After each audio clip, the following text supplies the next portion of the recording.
waxaan madashan u fadhinaa soo dhaweynta walaalkayo agaasime Sharmaake Maxamed oo sidii Ilaahay rabay noqday sidii bilaadan rabay muu noqon sidii Ilaahay rabay noqday wuxuu noo yimid isagoo caafimaad qaba ka awood badan ka karti badan ka dadaal badan intii hore dhammaantayna garbihiisa aan taaganahay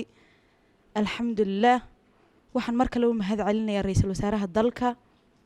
iyo xukuumaddiisa oo mar walba garabkayaga taagneyd haddaan nahay wasaaradda warfaafinta waxaan kaloo u mahad celinayaa ummaddii Soomaaliyeed ee muslimka ahayd ee dhab ka ahayd markaan ka wado Soomaali muslina Soomaali waa wada muslim laakiin muslimnimadu dadkii xaqa ka ahayd dad aan xaq ahayn baa jirta dadkii xaqa ay ka ahayd mar walba ducadana la garab taagnaa